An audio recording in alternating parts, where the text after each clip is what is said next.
Три грешки при явяването на интервю.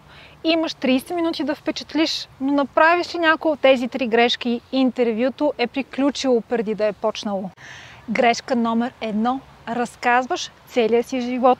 На първия въпрос, който е разкажете нещо повече за вас, трябва да дадеш стойност, а не подкаст, в който минаваш през цялата автобиография. Грешка номер 2. Отговаряш без да слушаш.